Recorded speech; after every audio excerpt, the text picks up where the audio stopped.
après minuit.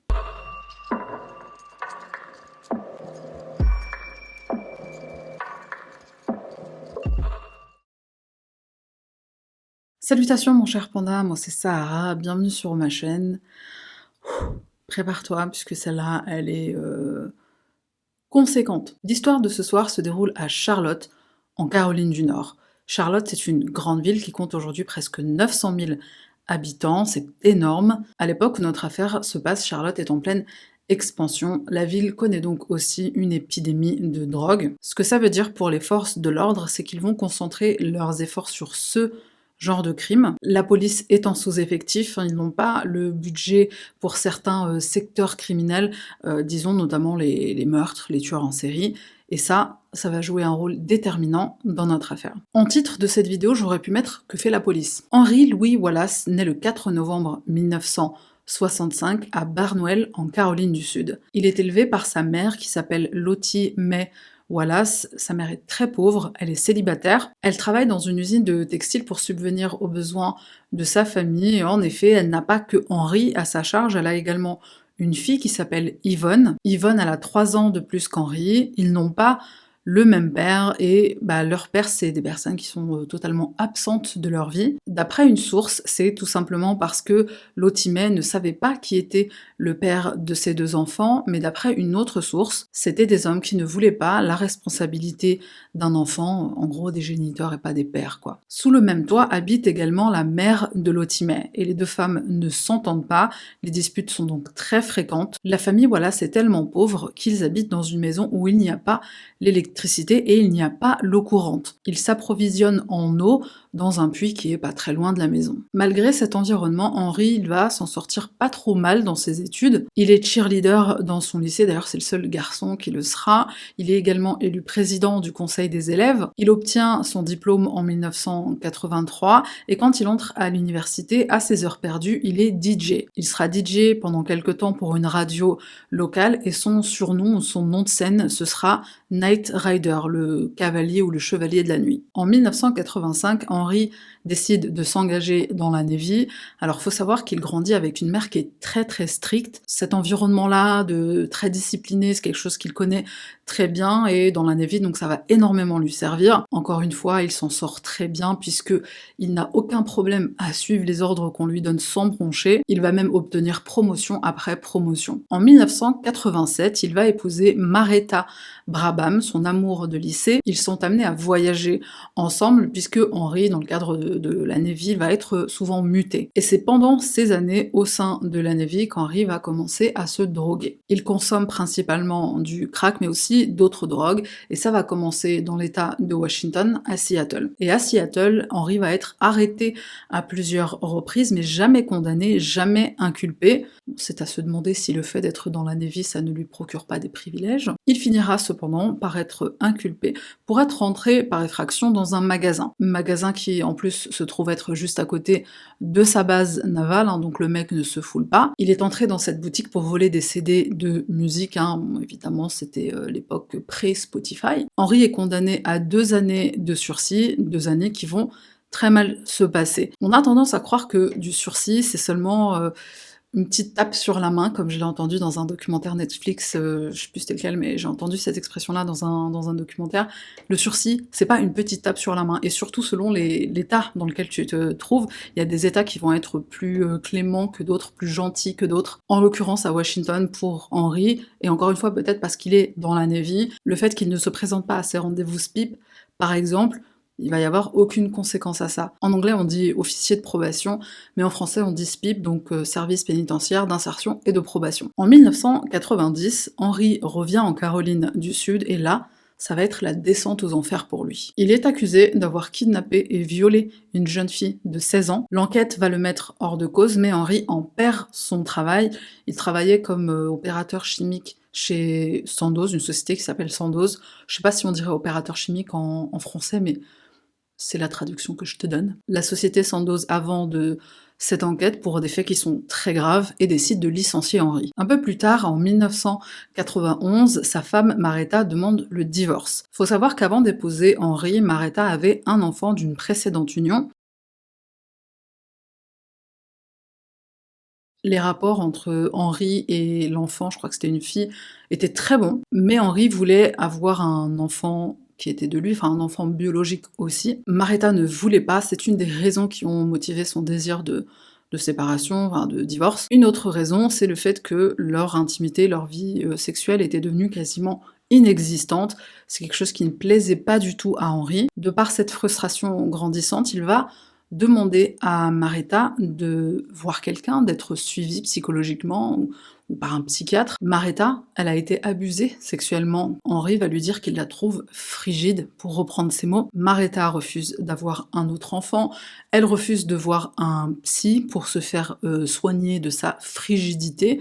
Henri se retrouve divorcé. Il retourne habiter avec sa mère et avec sa sœur Yvonne, qui est toujours à la maison. C'est une sorte de retour à la case départ qu'il va très mal vivre. Il va passer de petit boulot en petit boulot et en général dans des restaurants et il finit par être embauché comme manager chez Taco Bell. Pour les personnes qui ne connaissent pas, Taco Bell c'est une chaîne de fast-food américaine qui sert de la nourriture mexicaine mais très américanisée. Si un jour t'as l'occasion d'y aller, prends une quesadilla au fromage.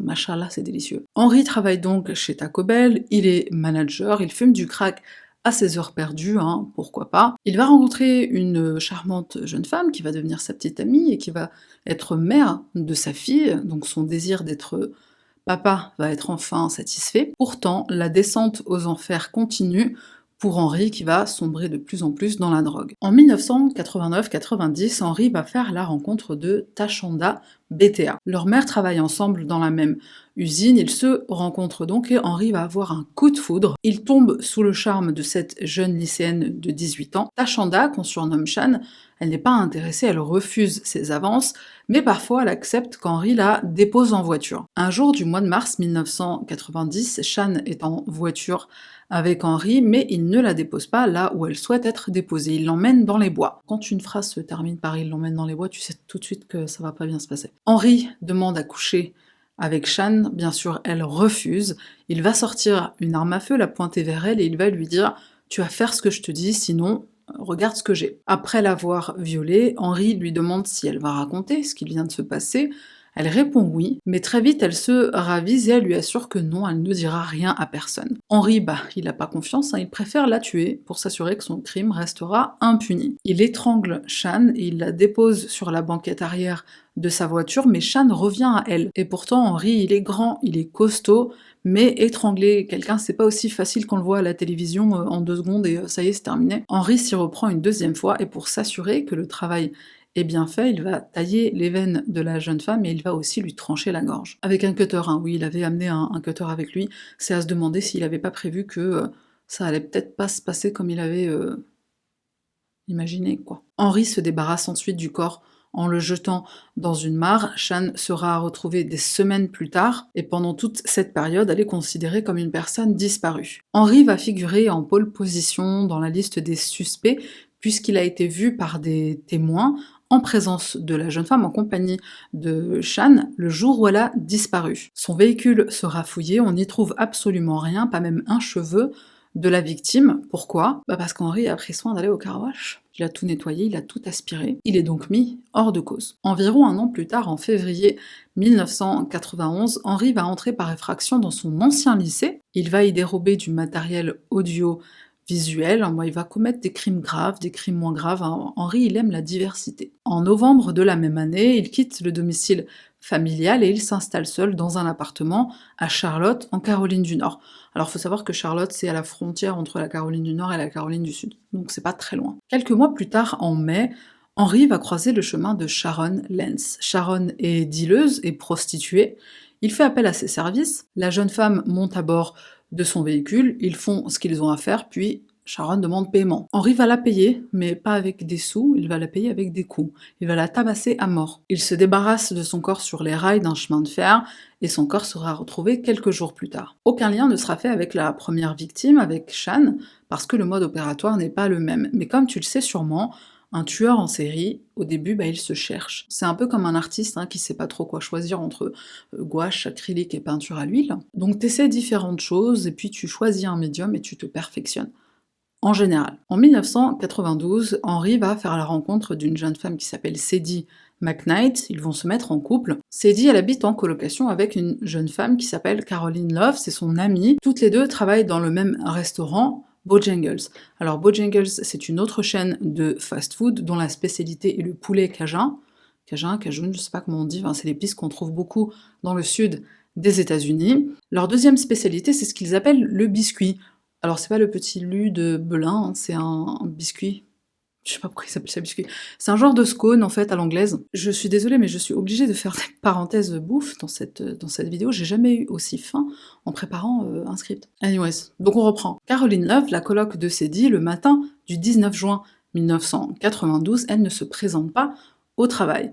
Le manager du restaurant contacte alors sa sœur, Cathy, pour demander des informations, espérant qu'elle va bien. Ça fait même 2 jours que Caroline n'est pas venue travailler, le 18 juin aussi, elle devait bosser, donc la veille. Son manager, inquiet, demande après son employé auprès de sa famille. Cathy, tout de suite alertée, se rend chez sa sœur, elle entre dans l'appartement, elle ne voit rien d'anormal a priori, hein, elle ne trouve pas sa sœur évidemment. Elle décide alors de laisser un petit mot à sa coloc Sadie, elle l'informe du fait que personne n'a de nouvelles de Caroline depuis 2 jours. Puisque Sadie habite avec elle, peut-être qu'elle a des informations, donc elle lui laisse un petit mot. Sadie s'inquiète à son tour, puisque ce n'est pas dans les habitudes de sa coloc et amie de partir sans prévenir, de ne pas donner de nouvelles pendant aussi longtemps. Avec Katie, elles vont se rendre au commissariat pour signaler la disparition de Caroline Love, et elles sont accompagnées de qui ?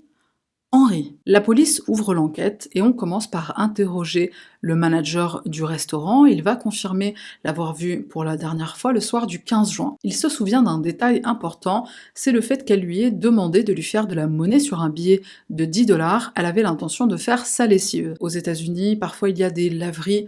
Je crois que c'est même tout le temps le cas. Il y a des laveries dans les immeubles où les gens habitent, enfin des immeubles d'habitation, quoi. Souvent, ça reste quand même payant, comme dans une laverie classique, mais c'est des laveries qui sont uniquement à disposition des habitants. Et c'est un détail qui aura son importance. Le cousin de Caroline va également être interrogé. Il confirme l'avoir déposée chez elle le soir du 15 juin, et il n'a rien remarqué d'anormal. L'appartement de Caroline et Sadie est fouillé, et on remarque que les draps des lits ont disparu. Et ils ne sont pas dans la machine à laver qui est pleine du linge des 2 jeunes femmes. Dans la résidence, on retrouve donc la machine dans laquelle se trouve le linge de Caroline et Sadie. Le linge n'a pas été lavé, donc la machine qu'elle prévoyait de faire ce soir-là, elle ne l'a jamais faite. Caroline a donc probablement disparu le soir du 15 juin. Son corps sera retrouvé 2 ans plus tard. 8 mois après la disparition de Caroline, c'est au tour de Shona Hawk d'être la victime de notre charmant Harry, un ami qui te veut du bien. Le 19 février 1993, Sylvia Sumter rentre du travail, elle va dans la cuisine pour préparer le dîner pour elle et sa fille, Shona. Sa fille n'est pas à la maison, et Sylvia va remarquer quelque chose d'étrange. Elle n'a pas pris avec elle son sac à main et son manteau. Pourtant, c'est l'hiver, il fait froid, où est-ce qu'elle a pu aller sans son manteau en plein mois de février, et aussi sans son sac à main que, normalement, elle emmène toujours avec elle. Sylvia téléphone à Daryl, le petit ami de sa fille, qui répond ne pas l'avoir vue de la journée. Sylvia téléphone ensuite au Taco Bell, où sa fille travaille. Shona est étudiante, elle travaille à côté à temps partiel, comme c'est le cas de beaucoup d'étudiants, et elle travaille chez Taco Bell. Le manager au téléphone répond à Sylvia que ce soir-là, Shona ne travaille pas. C'est d'ailleurs pour ça qu'il était prévu que Shona aille récupérer son filleul à la sortie de l'école. Le filleul, personne n'est allé le récupérer. Shona rappelle Daryl, elle est complètement paniquée. Le jeune homme se rend chez elle et l'aide à fouiller la maison à la recherche du moindre indice. Il remarque que dans la salle de bain, le tapis est complètement mouillé. Le rideau de douche, il est à moitié tiré et il est plutôt transparent. Daryl pense apercevoir quelque chose derrière, il tire le rideau et il découvre le corps de Shona qui gît dans la baignoire. Elle est nue, sa tête est sous l'eau et ses yeux sont ouverts. On prononcera son décès à son arrivée à l'hôpital, bien que sa mort ait eu lieu chez elle. Lors de son autopsie, on découvre que Shona a été violée avant sa mort. On trouve des traces de coups sur son corps, mais ce n'est pas ça qui l'a tuée, elle a été étranglée. Bien sûr par notre cher Henry, qui en plus aura le culot de se présenter aux funérailles de sa collègue. Oui, parce que c'est comme ça qu'il l'a rencontrée, il travaille avec elle. Je le rappelle, Henry est manager chez Taco Bell, donc c'est comme ça qu'il fait la rencontre de la pauvre Shona. Le soir du drame, Henry se rend chez Shona pour discuter. Il a besoin d'une épaule pour pleurer, puisqu'en effet il vient de se disputer avec sa petite amie Sadie mais cette fois c'est une très grosse dispute. Il confie donc ses peines à son amie et collègue Shona, ou en tout cas c'est le prétexte qu'il utilise pour se rendre chez elle afin de la violer et de la tuer. Avance rapide au mois de juin 1993, une jeune femme de 24 ans, Audrey Spain, qui elle aussi travaille chez Taco Bell, ne se présente pas au restaurant 2 soirs d'affilée, donc c'est le même contexte que Caroline Love. Le manager du restaurant tente de lui téléphoner, il tombe sur répondeur et il va faire la même chose qui s'est passé. Pour Caroline, il va contacter sa famille, mais sa sœur ne répond pas non plus. Il va décider, après le travail un soir, de passer devant chez elle en voiture. Alors là, je dois avouer que j'ai trouvé ça hyper chelou. En France, si tu te présentes pas au travail un jour et que ton manager ou ton responsable il passe devant chez toi, je sais pas, c'est bizarre, non? Et si c'était un abandon de poste, ça veut dire que t'es obligé de t'expliquer si tu le croises, quoi. Ou si tu la croises. Après, aux États-Unis, j'ai l'impression que c'est quelque chose qui est beaucoup plus normal. C'est pas la première fois que je suis dans ce cas-là de le patron appelle ou la manager demande des nouvelles et envoie même la police pour vérifier si tu vas bien. Donc un abandon de poste aux États-Unis, j'ai l'impression que c'est pas trop possible. Donc le manager d'Audrey passe devant chez elle, il constate que sa voiture est garée devant l'immeuble, il frappe à la porte, il n'a pas de réponse.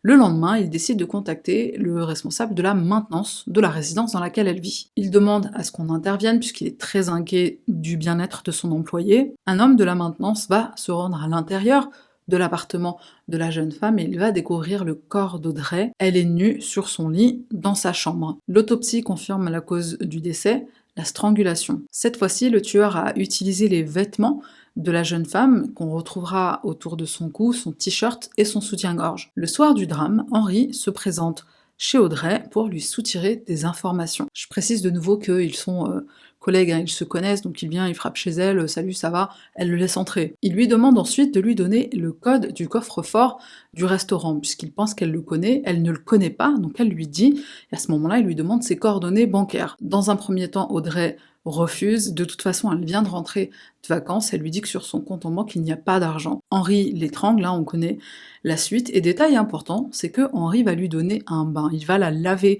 de toutes les preuves de son passage. C'est quelque chose qu'il a également fait avec Shona, c'est la raison pour laquelle on la retrouve dans la baignoire. Malgré le mode opératoire qui est le même, la strangulation, malgré l'appartenance ethnique de nos victimes, elles sont toutes noires, malgré le fait que deux d'entre elles travaillent chez Taco Bell, malgré le fait que ces meurtres ont lieu dans l'est de la ville de Charlotte, et surtout malgré le fait que nos victimes ont tout un lien avec Henri, la police ils vont pas percuter. Aucun lien ne sera établi et ça va durer pendant longtemps. Notre prochaine victime est l'exemple qui illustre parfaitement pourquoi on a mis autant de temps à mettre l'expression tueur en série sur tous ces meurtres qui pourtant se ressemblent énormément. Valencia Michelle Jumper est une étudiante de 19 ans, elle a 2 petits boulots à côté pour financer ses frais scolaires. Le soir du 9 août, elle a un rendez-vous prévu avec son petit ami Zachary Douglas. Zachary se présente devant chez elle et immédiatement il est alerté par la fumée qui se dégage de l'appartement de Valencia. Il essaye d'entrer, la porte est verrouillée, il se rend donc chez un voisin pour demander à l'aide, demander à ce qu'il appelle les pompiers. Les pompiers entrent dans l'appartement et ils constatent que le feu a démarré à cause d'une casserole oubliée sur la gazinière. Le corps de Valencia est retrouvé sur son lit, il est en très grande partie brûlé. Le médecin légiste va procéder à l'examen de sa dépouille et il va conclure que la mort a été provoquée par brûlure thermique. En effet, il ne trouve pas de fumée dans les poumons ou dans la gorge. En général, quand on est victime d'un incendie, on va mourir asphyxié par la fumée plutôt que directement par le feu et par brûlure. Ici, bien sûr, ce n'est pas le cas, mais ne trouvant rien d'autre, le médecin légiste pense que Victoria est morte de brûlure sévère dans son sommeil. Ce qu'il s'est réellement passé, c'est qu'Henri s'est présenté chez elle ce soir-là. Valencia se trouve être l'amie d'Yvonne, Yvonne qui est, je le rappelle, la grande sœur d'Henri, et c'est un lien qui sera établi bien plus tard. Henri passe donc voir l'amie de sa sœur, très vite il va lui faire des avances, la jeune femme refuse et elle se dirige vers le téléphone pour appeler Yvonne et lui dire ton frère il est chelou. Henri l'attrape par derrière, il va la traîner dans la chambre où il va la violer et la tuer. Dans une autre version, Henri se serait rendu chez Valencia pour discuter de ses problèmes de couple avec Cédie, comme il l'avait fait pour Shona. À un moment donné, il aurait demandé à utiliser le téléphone pour rappeler sa petite amie, essayer de rabibocher le truc, et c'est en allant chercher le téléphone que Valencia se serait faite agresser. Pendant qu'Henri tient la jeune femme par la gorge, elle le supplie d'arrêter, elle lui dit « je ferai ce que tu voudras », il lui ordonne alors de se déshabiller pour qu'il puisse la violer, et c'est au moment où elle se rhabille qu'il va commencer à l'étrangler avec une serviette. Il se rend ensuite dans la cuisine pour enlever les piles du détecteur de fumée. Après ça, il place une casserole sur la gazinière pour démarrer un incendie. Il fouille tout l'appartement à la recherche d'objets à voler, il dérobe des bijoux, il s'empare d'une bouteille de rhum et la verse sur le corps sans vie de Valencia, puis il y jette une allumette, d'où les brûlures sévères. Tout comme il l'a fait pour Shona, Henri se rendra aux funérailles de Valencia, aux côtés de sa sœur Yvonne. Les bijoux volés, il les échangera contre de l'argent chez un prêteur sur gage, détail important. La famille de Valencia se bat pour qu'une enquête soit ouverte. Personne ne croit à cette histoire d'incendie accidentel. Tout le monde est persuadé qu'elle a été victime d'un meurtre et pas d'une casserole oubliée sur le feu. Une chose importante à savoir dans cette affaire, c'est qu'au départ, les meurtres vont être espacés de plusieurs mois. Au fur et à mesure du temps, le tueur va devenir plus confiant, Henri va tuer de plus en plus fréquemment. Valencia est morte en août 93, notre prochaine victime, septembre 93. Michelle Stinson, âgée de 20 ans, est une étudiante. Elle est maman de 2 garçons âgés de 3 ans et 1 an. Mère célibataire, elle travaille à côté de ses études pour également subvenir aux besoins de sa famille. Le soir du 15 septembre, Henri lui rend visite, ils se connaissent, ils sont amis. Michelle est une cliente habituée du Taco Bell où il travaille. Ils discutent un peu, puis Henri se lève pour partir, il prend Michelle dans ses bras, il lui fait un petit câlin et il essaye de l'embrasser. Il lui dit qu'il veut coucher avec elle, elle refuse, il lui ordonne de se déshabiller, et là, Michelle, elle va essayer un truc très intelligent. Elle va lui dire qu'elle est malade. Henri demande une preuve, si t'es vraiment malade, montre-moi les médicaments que tu prends, le traitement que tu prends pour soigner ta maladie. Michelle, malheureusement, elle n'a rien à lui montrer, mais c'était bien essayé. Henri commence à l'étrangler, elle se débat, elle lui dit « Ok, c'est bon, je vais faire ce que tu me demandes ». Sur les ordres d'Henri, elle commence à lui faire une fellation, mais elle ne sait pas s'y prendre, selon Henri. Il l'étrangle de nouveau et elle va perdre connaissance, mais elle est toujours en vie. Il se saisit alors d'une serviette, il continue de l'étrangler et il la poignarde également avec un couteau qu'il trouve dans la cuisine. Le lendemain matin, un voisin frappe à la porte et c'est les 2 garçons de Michelle qui lui ouvrent et qui lui disent « Maman dort dans la cuisine ». C'est ces 2 enfants de 1 an et 3 ans qui ont découvert son corps gisant dans une mare de sang. Et enfin, on commence à parler de l'étrangleur de Charlotte. On émet enfin l'hypothèse qu'il s'agit peut-être de l'œuvre d'un seul homme. Le sergent McFadden est mis en charge de cette enquête. Il donnera une conférence de presse pour calmer le public qui ne comprend pas pourquoi la police n'a aucun suspect. Est-ce qu'ils n'ont pas trouvé des empreintes digitales sur les scènes de crime? Est-ce qu'ils n'ont pas trouvé des indices? La première chose que McFadden va mettre en place, c'est des patrouilles dans le secteur est de la ville de Charlotte. Et pendant des mois, il n'y aura plus aucun meurtre. Alors est-ce que le tueur est au courant? Est-ce qu'il suit les informations? Est-ce qu'il sait qu'on lui a donné un surnom? Est-ce qu'il sait que l'étrangleur de Charlotte est recherché? C'est fort possible. Le 4 février, Henri est arrêté pour vol à l'étalage. Il est remis en liberté assez rapidement, on lui donne une date de procès auquel il ne se présentera pas. On émet donc un mandat de recherche à son encontre, mais on le cherche pas vraiment, enfin on s'en fiche un peu. Encore une fois, Henri passe entre les mailles du filet de la justice et il continue de s'en prendre à des femmes. Le 20 février 1994, une nouvelle victime s'ajoute à la liste. Barbara Mack se rend chez sa fille Vanessa pour venir récupérer sa petite fille qu'elle doit garder ce jour-là. Vanessa travaille et souvent elle compte sur sa mère pour lui garder la petite. En arrivant sur les lieux, Barbara remarque que la porte d'entrée est entr'ouverte. Sa petite fille, le bébé, dort sur le canapé. Elle cherche Vanessa dans toute la maison, mais elle ne la trouve pas. Et en jetant un deuxième coup d'œil dans la chambre à coucher, elle remarque quelque chose d'anormal. Un amas de couverture sur le lit. Vanessa est en dessous de la couverture, elle est nue, et elle a une tête d'oreiller autour de son cou. Barbara court chez le voisin pour appeler la police, et le premier officier qui arrive et voit le corps de la jeune femme comprend tout de suite qu'il s'agit probablement de l'étrangleur de Charlotte. Vanessa est la sœur d'une collègue d'Henri de chez Taco Bell. La veille, il était venu lui rendre visite dans le but de lui voler de l'argent pour acheter de la drogue. Oui, ça coûte cher ce truc. Vanessa n'a pas d'argent sur elle, Henri lui demande alors sa carte bleue et son code secret. Elle lui donne ce qu'il demande et on connaît la suite. Henri prend ensuite un taxi, il s'arrête à un distributeur automatique, il n'arrive pas à faire de retrait, Vanessa lui a donné un faux code. Chah. Le sergent McFadden continue son enquête sans se soucier du lien entre ces trois victimes, entre Audrey Spain, entre Shona Hawk et Vanessa Mack. Le lien entre ces trois personnes, c'est Taco Bell. Le sergent va interroger les criminels du secteur Est, de la ville de Charlotte, il va également interroger les familles des victimes, bien sûr. Il est à la recherche d'un trait commun entre elles, peut-être un endroit où elles ont l'habitude de se rendre, les écoles, est-ce qu'elles fréquentent les mêmes écoles, puisque certaines sont étudiantes, etc. Et c'est au mois de mars que l'enquête va prendre un tournant.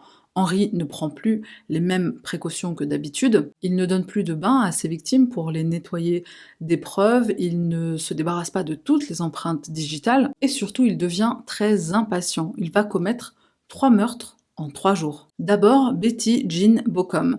Betty travaille chez Bojangles, on se souvient, Bojangles c'est là où travaillaient Sadie et Caroline Love. Betty ne se présente pas un jour, même histoire que nos précédentes victimes. Le manager téléphone à la jeune femme, il téléphone à sa famille, pas de réponse, pas de nouvelles. Il contacte alors la police qui va se rendre chez elle et qui va la retrouver dans son appartement. Elle est sur son lit, elle est allongée sur le ventre, elle est habillée, pas comme les autres victimes qui ont pour la plupart été retrouvées nues. Par contre, elle aussi a une serviette enroulée autour de son cou. Henri est entré chez elle avec comme prétexte le besoin de passer un coup de téléphone. Lorsqu'elle tourne le dos, il commence à l'étrangler en lui demandant la combinaison du coffre-fort du restaurant dans lequel elle travaille. Betty va résister pendant 30 minutes, puis elle va finir par céder. Elle lui donne la combinaison du coffre-fort, ce qui ne va pas empêcher Henri de continuer de l'étrangler, puis de la violer. À un moment, Betty lui demande « Pourquoi tu fais ça ?»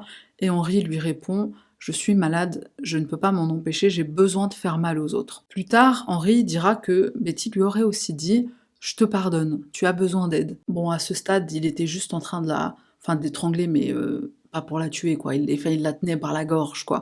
Donc soit elle a dit ça pour lui dire écoute, tu m'as étranglé, voilà, c'est pas grave, allez, passons à autre chose et rentre chez toi, laisse-moi tranquille. Ou alors c'est quelque chose qu'Henri dit plus tard pour essayer d'excuser ses actes, en mode même mes victimes, elles ont compris que j'allais pas bien, même mes victimes, elles me disaient t'inquiète, on te pardonne. Je précise qu'on est à un moment où Henri est en train de plutôt tenir sa victime par la gorge que de l'étrangler. Je sais pas, pour moi le mot étrangler c'est vraiment serrer la gorge jusqu'à que la personne meure, quoi. Quand Henri est en train d'étrangler une personne, souvent c'est étrangler pour contrôler, pour tenir la personne, pour la maîtriser et pour lui ordonner de faire des choses qu'elle a pas envie de faire.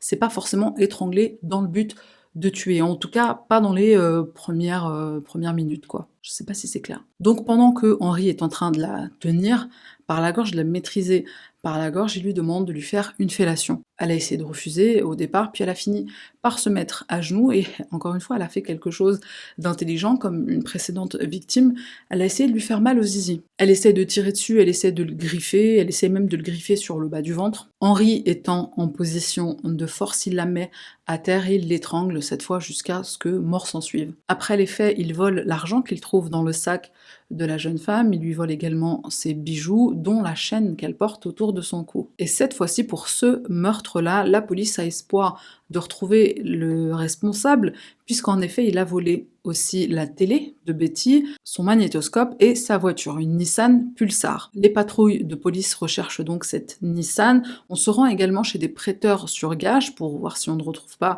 la télé, le magnétoscope, les bijoux. Le jour de la découverte du corps de Betty, on retrouve une autre victime qui a été tuée le même soir que Betty. Le petit ami de Brandy Anderson fera cette macabre découverte. Brandy Anderson est une jeune maman de 18 ans, elle est maman d'un petit garçon de 10 mois. Elle aussi est étudiante et elle aussi, bien sûr, connaît Henri. Ils ont travaillé pour la même boîte il y a quelque temps. Et là, écoute bien, parce qu'il se passe des choses. J'ai relu à plusieurs fois, à plusieurs reprises. C'est pas français ce que je viens de dire. Pour être sûr que je comprenais. Donc nous sommes le soir du 8 mars. Henri se présente chez Brandy pour la tuer, mais quand il frappe à la porte, c'est son petit ami qui répond. Henri ne s'y attendait pas, il connaît La jeune femme, il sait que son chéri travaille de nuit, il ne devrait pas être là. Pris au dépourvu, il va très vite trouver une excuse, il va dire au jeune homme qu'il est venu lui dire un petit au revoir, puisque en effet, il quitte la ville pour quelques jours. Henri s'apprête à quitter la résidence, puis il se rappelle qu'il connaît une autre personne qui habite cette même résidence. Et cette autre personne n'est autre que Betty Bocom. Après avoir tué Betty, Henri constate que le petit ami de Brandy est enfin parti travailler. Il s'y rend donc et il prétend avoir oublié de donner un petit truc à monsieur. Brandy le fait entrer sans crainte aucune, elle lui propose même quelque chose à boire. Il va commencer à étrangler la jeune femme alors qu'elle tient son bébé de 10 mois dans ses bras. Il l'emmène ensuite de force dans la chambre où il va la violer. Il va prendre une serviette et s'essuyer les parties intimes avec. Ensuite, il va mettre cette serviette dans la bouche de Brandy pour l'étouffer. Le bébé de 10 mois, qui s'appelle Tyrese, est en train de pleurer, comme on peut l'imaginer. Henri lui donne une tétine, ce qui ne va pas le calmer. Il décide alors de l'étrangler lui aussi. Il se sert d'un bout de tissu pour faire taire le bébé et ensuite il cambriole la maison. Il se rend chez le même prêteur sur gage, hein, pourquoi pas. Pourquoi se fouler quand on peut faire simple? Le petit ami de Brandy rentre du travail, il trouve la porte déverrouillée, ce qui est pas normal. Son fils est sur le lit avec une... Imagine de retrouver ton bébé dans cet état. Il lui enlève le bout de tissu qui est autour de son cou, il appelle également une ambulance pour Brandy qui ne donne aucun signe de vie. Il va suivre les instructions qu'on lui donne au téléphone, il fait un massage cardiaque à Brandy, mais malheureusement il est trop tard. Par chance, Tyrese va survivre à son agression. Voici des images de lui aujourd'hui. Tyrese aujourd'hui, je crois qu'il a une trentaine d'années, il est marié, il a des enfants, il est heureux. J'ai trouvé un extrait d'un documentaire que j'ai trouvé très émouvant. J'ai seulement trouvé un extrait, je suis dégoûtée, mais bref. Donc dans ce documentaire, il est à un moment donné question de Tyrese qui retrouve un cousin de sa mère, et le cousin va dire dans l'interview, très ému, qu'il s'en veut énormément et qu'il se sent responsable de la mort de sa cousine Brandy, puisque ce soir-là, elle lui a téléphoné, elle lui a demandé de passer. Et donc il dit à son petit cousin, donc Tyrese, le fils de sa cousine, il lui dit « si j'étais passé, si j'avais accepté de passer, il se serait pas passé ce qui s'est passé ». Évidemment, Tyrese le console et lui dit bah, tu peux pas t'en vouloir pour ça, c'est pas de ta faute, quoi. Après ces deux meurtres, donc le meurtre de Betty Bocom et de Brandy Anderson, bon, là, il va commencer à se passer des choses. Pour que la police fasse enfin le lien entre toutes ces victimes, il aura fallu que 2 d'entre elles meurent dans le même immeuble. Le lendemain de la découverte des corps de Betty et Brandy, le sergent McFadden réunit son équipe. On débriefe sur les informations réunies. Les victimes ne se connaissent pas, elles ne fréquentaient pas les mêmes endroits, pas les mêmes écoles, mais 4 d'entre elles travaillaient dans le même restaurant, Shona et Audrey chez Taco Bell et Caroline et Betty chez Bojangles. Les autres victimes connaissent Henry soit directement, soit indirectement, par sa sœur Yvonne par exemple, par sa petite amie Sadie McKnight ou encore par des autres employés chez Taco Bell. Tout comme la mère d'Henry et la sœur d'Henry, quand Sadie apprend que son petit ami est l'étrangleur de Charlotte, elle n'y croit pas. Henry, à ses yeux, c'est pas du tout quelqu'un de violent, mais au final, quand elle y réfléchit, il y a certaines choses qui commencent à faire sens. Comme par exemple le fait qu'Henry lui faisait souvent des cadeaux, lui offrait des bijoux, mais ces bijoux, ils n'avaient jamais d'emballage. Ces bijoux, tu l'auras compris, c'était les trophées de ses victimes, les bijoux de toutes les femmes qu'il a étranglées. Pour quelqu'un qui déteste les femmes, parce que clairement Henri c'est quelqu'un qui déteste les femmes, j'ai pas pu m'empêcher de remarquer qu'il ne tuait jamais sa petite amie du moment, ou ses petites amies du moment, hein, parce que des fois Henri il joue sur 2 tableaux. Il tue toujours des copines ou des collègues ou des connaissances de connaissances, quoi. Mais c'est jamais sa petite amie à lui. Un détail qui est souvent revenu sur Henri, c'est le fait qu'il était très charmeur, il avait une voix douce et mélodieuse, une voix grave, un peu comme Barry White. Il avait cette tendance à pouvoir charmer ses victimes, alors pas les charmer au point qu'elles acceptent ses avances, mais les charmer dans le sens où elles étaient en totale confiance en sa présence. La police interroge de nouveau les familles des victimes, cette fois en demandant la liste de toutes les personnes qu'elles connaissent. Et sur 3 des listes, on va retrouver le même nom, Henry Louis Wallace. Bravo la police, vous avez retrouvé le tueur après une dizaine de meurtres. Le pire, c'est que c'est pas fini. Le 11 mars, la voiture de Betty est retrouvée. La fameuse Nissan Pulsar, elle a été abandonnée quelque part sur un parking. Cette fois, on a une empreinte sur le coffre. Bien sûr, c'est celle d'Henri. Ça confirme ce qu'on sait déjà. Au passage, le mec a quand même pris le temps d'effacer ses empreintes sur le volant, les portières, tout ça. Le lendemain, Henri est arrêté, c'est-à-dire le 12 mars, et ce même jour, le jour de son arrestation, on découvre le corps d'une 11e victime. Debra Slaughter. Debra est une femme de 35 ans, elle est amie avec Sadie, elles se connaissent du restaurant Bojangles où elles travaillent toutes les deux. Henri sait que la jeune femme se drogue aussi, il se rend donc chez elle le soir du 11 mars, il lui propose d'acheter de la drogue tous les deux, et elle lui dit qu'elle ne peut pas puisque le peu d'argent qui lui reste va servir à payer le loyer. Elle lui propose un verre, il accepte, elle lui tourne le dos et se dirige vers la cuisine. Il se jette sur elle par derrière, il lui enroule une serviette autour du cou, elle tombe sur les genoux, et c'est à ce moment que Debra comprend que la personne qui a tué ses collègues Caroline Love et Betty Bocom, c'est Henri.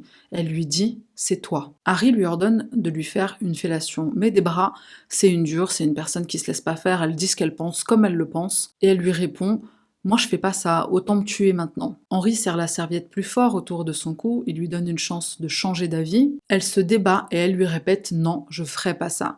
Henri va la violer. Ensuite, il lui demande de se rhabiller et il lui demande de vider son sac à main. La jeune femme se balade souvent avec un couteau. En effet, la famille de Debra lui dit toujours de faire attention quand elle est seule. Dans la rue, il y a un tueur en série qui se balade en liberté, donc fais attention. C'est pour ça qu'elle a toujours un couteau sur elle. Comment Henri le sait, je ne sais pas, mais il le sait. Donc il lui demande de sortir le couteau de son sac à main, elle s'exécute. Ensuite, il lui demande de vider son portefeuille, de lui donner tout son argent, elle lui donne le peu qu'elle a, c'est-à-dire 40 $. Il continue de l'étrangler, plus fort cette fois, et pour alerter son voisin, Debra va taper du pied par terre. Henri parvient quand même à la tuer en s'aidant du couteau qui appartient à la jeune femme. Il la poignarde un total de 38 fois à la poitrine et à l'estomac. Il va également s'aider d'une chaussette qu'il va lui enfoncer dans la bouche pour l'étouffer. Avec l'argent qu'il lui a dérobé, Henri va s'acheter de la drogue, il sera arrêté le lendemain matin aux environs de 6 heures. Lorsque le détective chargé d'interroger Henri entre dans la pièce, il lui demande « Est-ce qu'on peut faire une prière ?»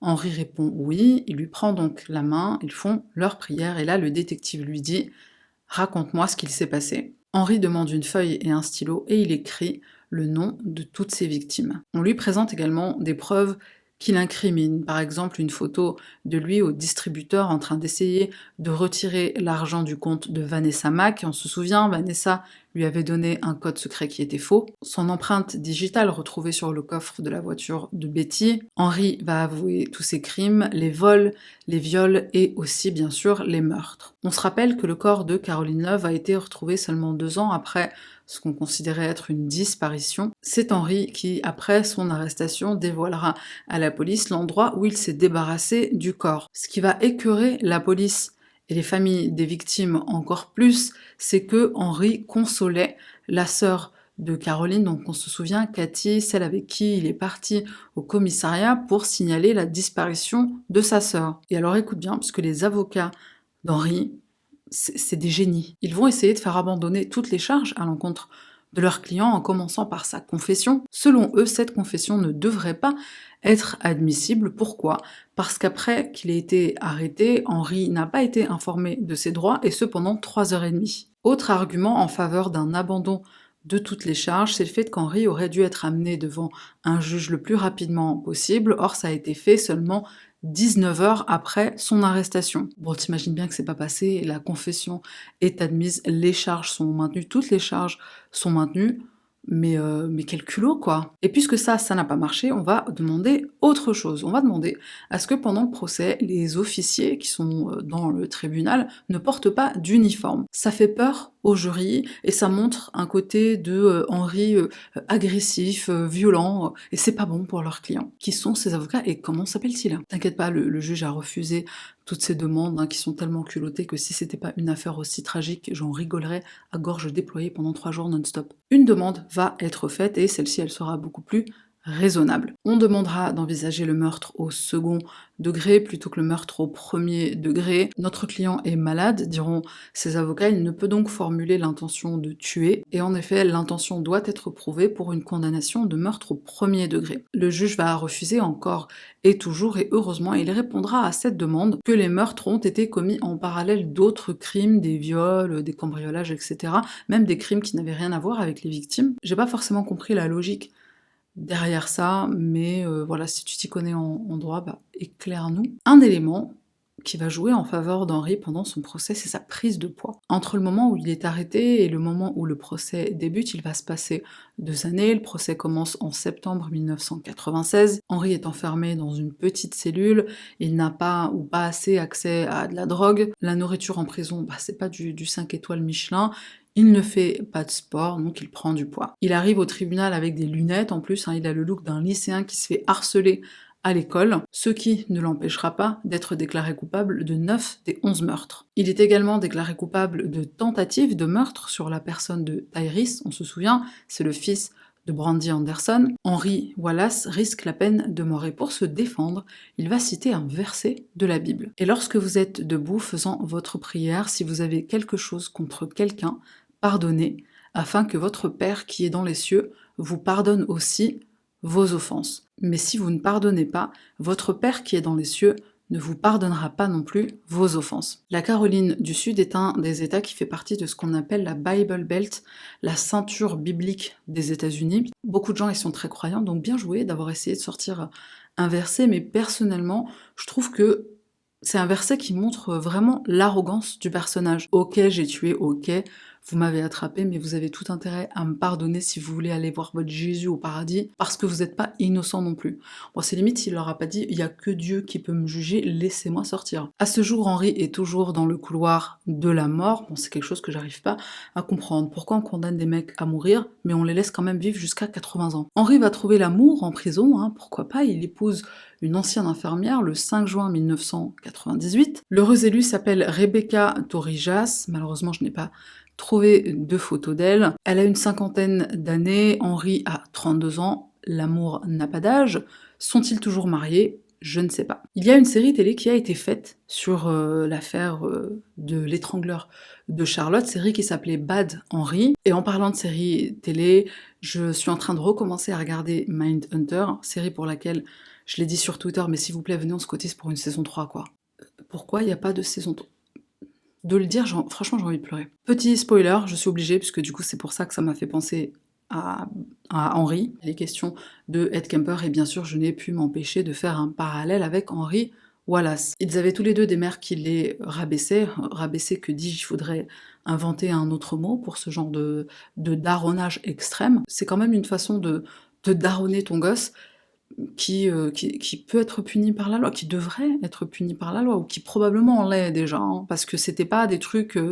Dans le cas d'Ed Kemper, par exemple, sa mère le faisait dormir dans le sous-sol de la maison, sur un matelas par terre, voilà. Dans le cas d'Henri, sa mère, elle l'engueulait quand il était petit, il était encore bébé, il faisait caca, pipi dans ses couches, comme tout bébé, et elle l'engueulait à cause de ça. Elle lui faisait également porter les vêtements de sa sœur Yvonne, alors je sais pas si c'était par extrême pauvreté, par manque de moyens, mais apparemment il portait des vêtements de fille et il était trimballé dans le quartier comme ça. De la façon dont je l'ai lu dans les articles, c'était vraiment pour se moquer de son fils. Un autre événement dans son enfance qui va beaucoup traumatiser Henri, c'est son père. Un jour, il finit par demander, ce qui est normal, un jour il finit par demander à sa mère qui il est, et pourquoi il n'est pas présent dans sa vie. Sa mère lui répond « Arrête de poser des questions stupides ». Un jour, son père va téléphoner à la maison. Il va lui annoncer qu'il veut passer le voir, il veut venir voir son fils. Henri est heureux, il est aux anges. Il l'attend le lendemain pendant des heures, le lendemain encore pendant des heures, et son père ne viendra jamais. Pendant son incarcération, Henri va donner une interview à la télévision pour une chaîne